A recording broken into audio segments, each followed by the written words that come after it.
من الاخر مع محمد شبانه، ومساءكم دايما زي الفل. الاهلي بيتعادل مع البنك الاهلي 0-0. ماتش الحقيقه غريب جدا. الاهلي كانه بقى فريق الشوط الواحد. افتكروا مباراه سيراميكا كده اللي الاهلي كسبها 4-1. الشوط الاولاني انفرادات وفرص ضايعه كتير من سيراميكا. الشوط الثاني الاهلي عمل تبديلات بين الشوطين. نزل قفشه بين الشوطين. لو تفتكروا انا بفكركم بس بالاحداث يعني. نزل قفشه بين الشوطين. اتغير شكل الملعب تماما. نفس الكلام النهارده مباراه البنك الاهلي. الشوط الاولاني لصالح البنك الاهلي، فرص ضايعه، انفرادات، شغل. الحقيقه مصطفى شوبير، ودي حاجه غريبه جدا وصعبه جدا ان حارس مرمى النادي الاهلي ياخد افضل لاعب في المباراه. ده معناها انه في هجوم وفي فرص كتير ضايعه من الفريق المنافس. وده حصل فعلا بالنسبه للمهاجمين بتوع البنك الاهلي، سواء احمد ياسر ريان او النور اسامه فيصل. شكلوا يعني ضغط كبير جدا على مصطفى شوبير، ما بين انفرادات وبين كور بيطلعها. يعني اكتر من 3-4 فرص اهداف محققه بالنسبه للبنك الاهلي، لولا ان مصطفى شوبير مركز ومصحصح. وانا دايما بقول ان يمكن مصطفى شوبير من اللاعبين القليلين جدا جدا اللي يقعد على الدكه، لكن لما يرجع بعد ماتش ولا بعد 5 ماتشات ولا بعد 6 ماتشات ولا بعد 4 ماتشات بعيد عن المشاركه، بيرجع وهو في كامل لياقته الذهنيه والبدنيه والتركيزيه. فعشان كده استحق مصطفى شوبير نجم المباراه. وعشان كده لما بتيجي تقول الشوط الثاني حصلت تغييرات، هنتكلم على الاحداث دلوقتي، لكن لما عمل بعض التغييرات مارسيل كولر وبدا يظهر عمر كمال عبد الواحد، اللي ما تفهمش انت نازل تهاجم ونازل عايز تكسب ونازل عايز تفتح جبهه يمين، ازاي ما تبداش بعمر كمال عبد الواحد؟ رضا سليم في غياب محمد طاهر، ازاي ما تبداش بيه وتبدا ببيرسي تاو اللي مش جاهز ومش كامل تركيزه؟ يعني بيرسي تاو عنده مشكله خاصه بالتركيز، مشكله خاصه بتحس ان هو مشغول وذهنه مشغول، هيكمل ولا مش هيكمل؟ كل الكلام ده. رضا سليم نزل تلت ساعه تقريبا. المباراه بقت وان سايد جيم لما نزل عمر كمال ونزل رضا سليم. والاهلي كان افضل في الشوط الثاني، بس عدد فرصه كانت اقل من فرص البنك الاهلي اللي في الشوط الاولاني. الاهلي مضيع كورتين لكهربا، منهم كوره وهو الجول. يعني جت في الجول طبعا البلعوطي وصدها، لكن كهربا كان لازم يحطها احسن من كده، لان الماتشات اللي زي دي بتخلص بفرصه زي دي. يعني فرصه نادره بتيجي وانت قدام الجون. عملها له قفشه سحريه بالعرض وهو قطع الهيئه صح جدا، يعني قطعت وتحرك مهاجم كبير، لكن الفينش بتاعت واحد شاط في نص الجول. يعني انت النهارده لو حطيتها في اي زاويه باي شكل، حتى لو شطها جامده هتخبط في الجون وتدخل، لكن للاسف شاطها بشكل ضعيف جدا وطلعت بره. الحقيقه البنك الاهلي نفس الكلام. الشوط الاولاني ضيع فرص كتيره جدا. يعني ياو النور كان ممكن يجيب جولين على الاقل. تالق مصطفى شوبير كان له دور كبير جدا في ان النادي الاهلي يطلع 0-0 في الشوط الاولاني. لما تيجي تبص على تشكيله الفرقتين، الاهلي بدا بمصطفى شوبير، بدا بخالد عبد الفتاح ناحيه اليمين، ويحيى عطيه الله ناحيه الشمال، ياسر ابراهيم ورامي ربيعه في قلب الدفاع، مروان عطيه وكوكا وقفشه في قلب نص الملعب. انا ما اعرفش ليه عمرو السوليه ما بداش المباراه. يعني عمرو السوليه مع قفشه مع مروان كفايه، او نص الملعب يبقى كده، لكن انت عايز تقفل ليه وحاطط كوكا ومصدر كوكا جنب مروان عطيه؟ في الماتشات اللي زي دي اللي بيلعب فيها البنك الاهلي جيم مفتوح، كان لازم تنزل لعيبه تعرف تعمل سروهات وتعرف تسيطر على الكوره بشكل اكبر. كوكا ومروان عطيه وبجدي قفشه على اليمين، بيرسي تاو على الشمال، حسين الشحات، وفي الهجوم محمود كهربا. الناحيه الثانيه لعب البلعوطي ولعب في خط الدفاع سمبوري، سعيد سمبوري ومحمد عبد الغني واسحاق يعقوب. وان كمان عندك في نص الملعب لعب اسف بسيوني كمان في الدفاع، بسيوني وسعيد سمبوري ومحمد عبد الغني. وبعدين لعب على اسحاق يعقوب الرابع بتاع الدفاع. نص الملعب لعب محمد ابراهيم ومحمد فتحي واحمد ربيع. في الهجوم لعب ياو النور واحمد ياسر ريان واسامه فيصل كمهاجم. ده تشكيله الفرقتين. الحقيقه النادي الاهلي بدا المباراه بدايه يعني متواضعه جدا ومفاجاه جدا بالنسبه لنا. الفرص بدات للبنك الاهلي من بدري جدا. يمكن يعني مع الدقائق الاولى من المباراه مصطفى شوبير بيتالق على طول. في كوره يعني تسديده ياو النور كانت في الدقيقه 3 من على حدود منطقه الجزاء، يعني تصدى لها مصطفى شوبير وشال الخطوره من على مرماه. بعد كده محاوله خطيره للبنك الاهلي، مجهود فرد من ياو النور اخترق في منطقه الجزاء وتسديده تصدى لها مصطفى شوبير. وقف الماتش شويه، كان بتعالج يحيى عطيه الله. البنك الاهلي كان مستحوذ شويه على نص الملعب. بعد كده في كرة رأسية من أحمد ياسر ريان من داخل منطقه الجزاء مرض كانت بعيده عن القائم الايسر. بعد كده كان في ركنيه للنادي الاهلي، كان فيها تمرير كده قصير وبعدين عرضيه، لكن الدفاع شالها، فبان ان الاهلي حتى دلوقتي احنا بنتكلم في ربع ساعه ولا ثلث ساعه ما فيش خطوره على المرمى بشكل نهائي. بعد كده جول مؤكد في الدقيقه 16 للبنك الاهلي، ياو النور انفرد تماما بمصطفى شوبير وحط الكوره مرت جنب القائم الايمن للمرمى. بعد كده تاني استحوذ البنك الاهلي، كان نسبه استحواذ 51%، خد بالك في الشوط الاولاني، والاهلي 49%. قفشه شاط شوطه من جوه منطقه الجزاء، يمكن دي اول كوره في محاوله هجوميه حقيقيه للنادي الاهلي، رجعت من احد المدافعين وانتهت معها الخطوره.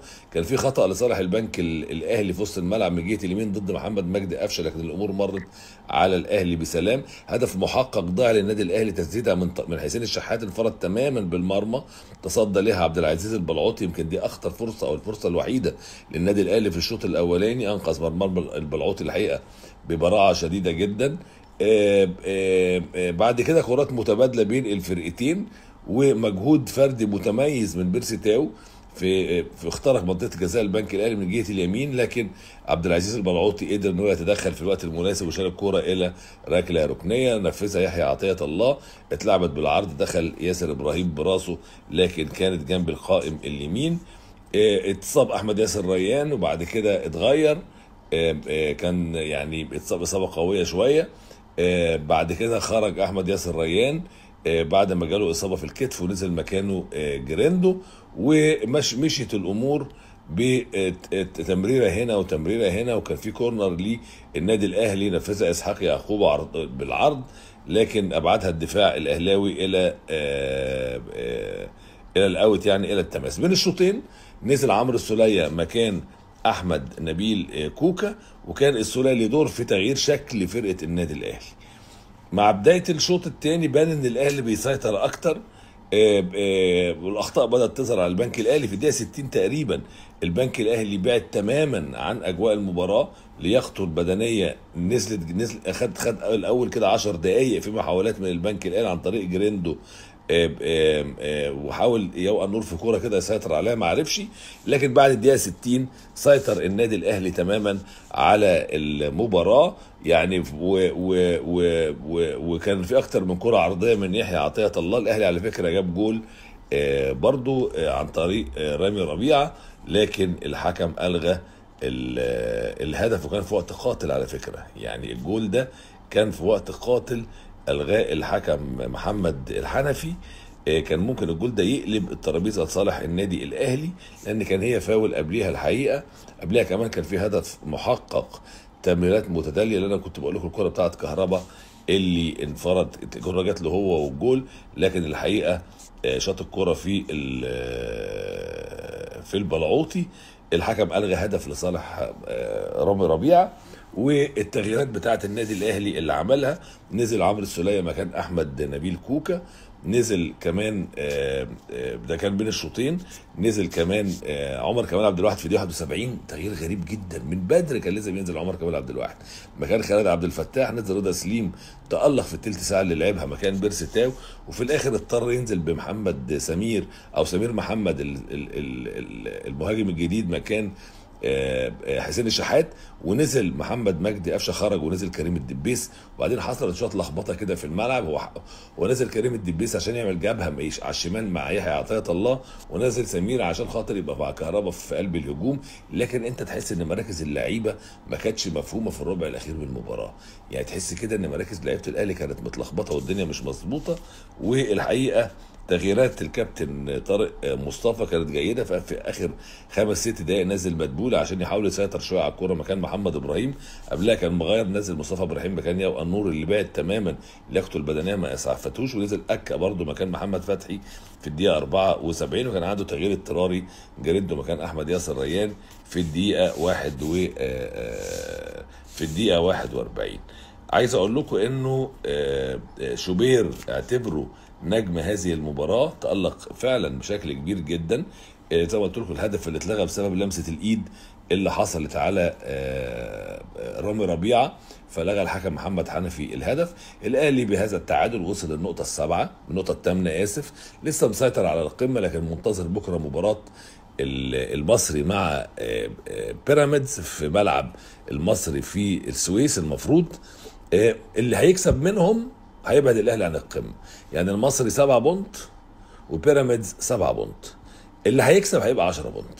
اذا المباراه انتهت بالتعادل وده اللي بيتمناه الاهلي ب 8 بونت زي الاهلي يفضل على القمه زي ما هو. لكن لو المصري كسب يبقى 10 بونت، لو بيراميدز كسب يبقى 10 بونت. الزمالك كمان عنده بكره غزل المحله، اذا كسب الزمالك هيعدي الاهلي يبقى 9 بونت. خد بالك الزمالك اللي خسر المباراه اللي فاتت بس كان كسبان ماتشين قبليها، الاهلي لعب 4 ماتشات كسبان 2 ومتعادل 2، والغريب ان الاثنين اللي متعادلهم دول كانوا على ملعب استاد السلام. ودي الحقيقه يعني يبدو ان الملعب ده حظه وحش على النادي الاهلي، يعني كميه الاهلي مش راكبه عليه، مع ان الاهلي كان بيعتبره ملعبه الرئيسي زمان، لكن الاهلي تعادل المباراه دي على استاد السلام، وتعادل كمان مباراه الاتحاد لو تفتكروا 1-1 كانت على استاد السلام.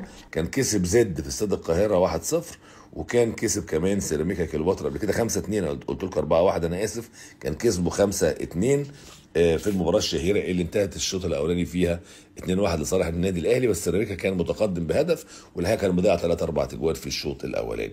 الاهلي ضيع فرصه الانفراد بالقمه، فرصه السيطره على القمه في مباراه البنك الاهلي جاهد فيها جدا جدا وكان رائع جدا وافضل في الشوط الاولاني، الاهلي كان افضل في الشوط الثاني. فتعتبر المباراه دي النتيجه القدريه الواقعيه المنطقيه اللي فيها عدل حقيقي هي نهايه المباراه بالتعادل السلبي 0-0.